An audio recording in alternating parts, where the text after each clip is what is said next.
Lo que viene ahora es nuestro bloque económico.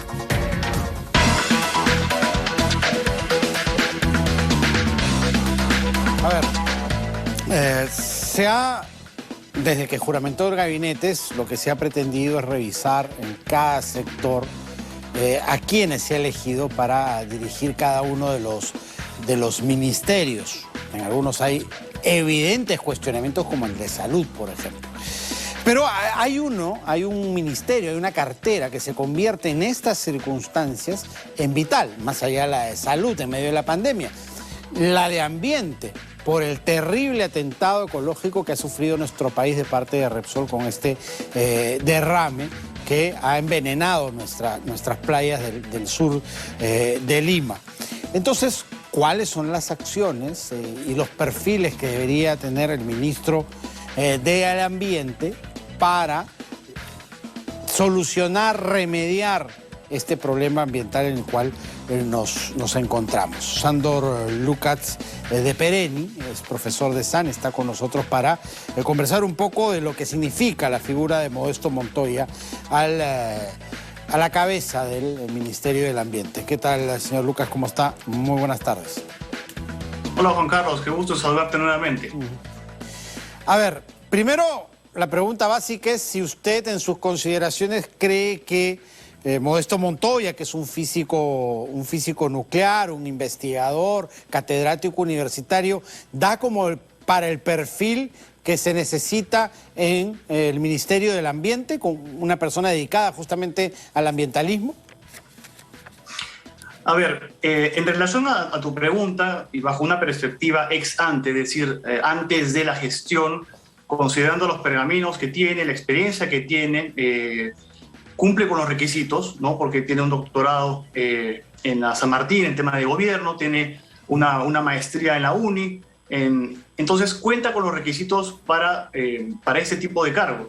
Sin embargo, si hacemos un análisis, digamos, más cauto, son siempre las acciones las que terminan por justamente determinar la calidad de la gestión de las personas, ¿no? Podemos tener muchos laureles, pero en el ministro del Ambiente se requieren soluciones prácticas y técnicas. Entonces, habrá que ver cuál será el desempeño y cuál será la capacidad de reacción. Y más importante aún, Juan Carlos, es cuáles serán los cuadros técnicos que va a llamar, ¿no? Separando la parte técnica de la parte política, que en este contexto está bastante tocada.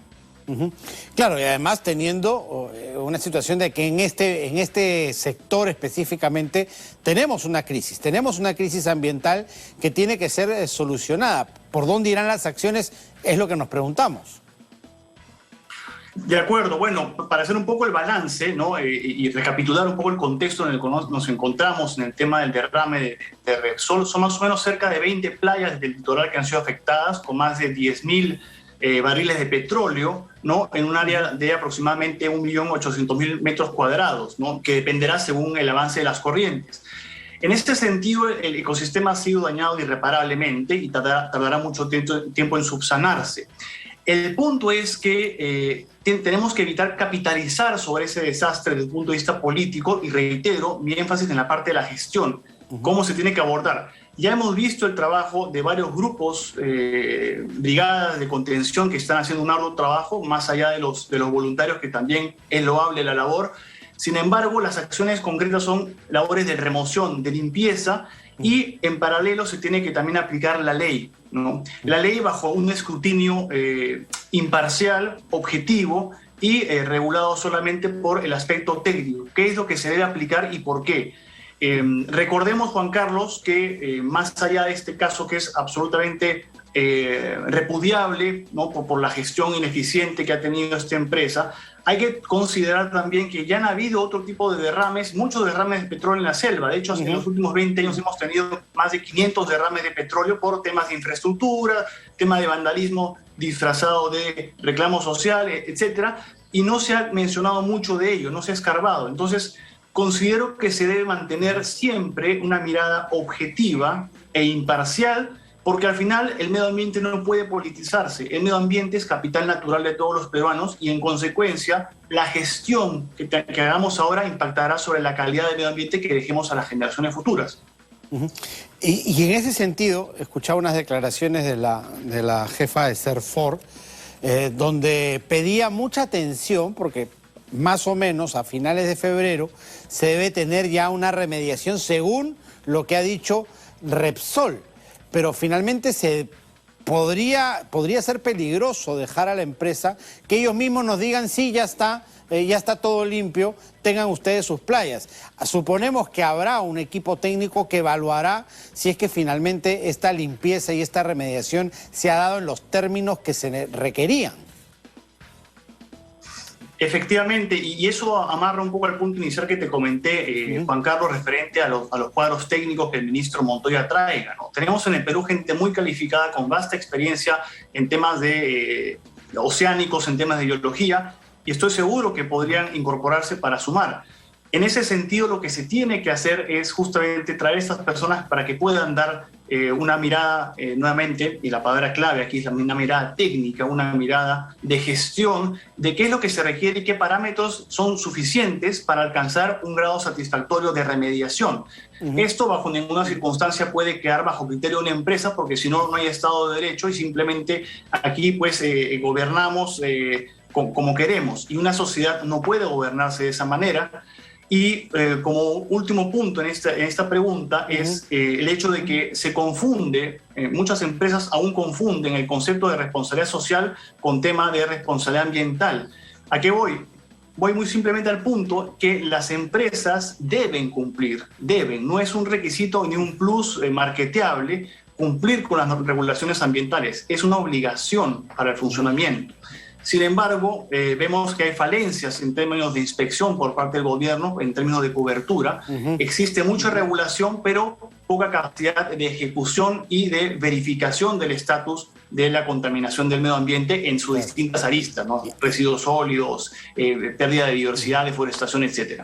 Y este caso lo desnudó totalmente, ¿no? Porque uno no se explica cómo una empresa tan grande no había sido fiscalizada y el Estado no se había dado cuenta que no tenía pues los planes implementados de emergencia, ¿no? Nos dimos cuenta después de sucedió el desastre que nada funcionó.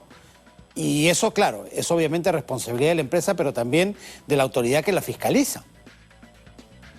Absolutamente, Juan Carlos, es una responsabilidad compartida. Uno, del parte del ente regulador, cuya capacidad, como mencioné antes, no es muy amplia, no tenemos una capacidad como Estado para cubrir todas las aristas. Sin embargo, también es una responsabilidad muy fuerte de parte de la empresa, ¿no? Es un acto de negligencia que también desnuda una cosa muy importante, ¿no? Y aquí esto va a generar, a mi juicio, un cambio también en la forma como galardonamos a las empresas por su desempeño ambiental. Existen muchas maneras en las cuales las empresas pues, se jactan de su desempeño a través de certificados, asociaciones. Sin embargo, ha quedado desnudado claramente que el papel aguanta todo y que ciertamente es la práctica lo que tiene que primar por encima de las intenciones.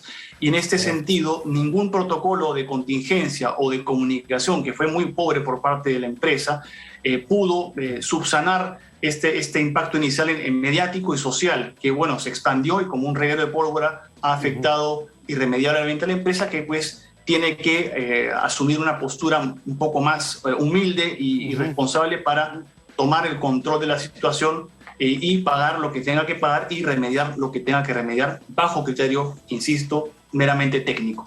Perfecto, muchísimas gracias, Sandor, por haber estado con nosotros esta tarde. No, por favor, muchas gracias a ustedes. Buenas tardes a todos. Muy buenas tardes. Sandor Lucas de Pereni, profesor de SAN, ha estado con nosotros. Cerramos así nuestro bloque económico.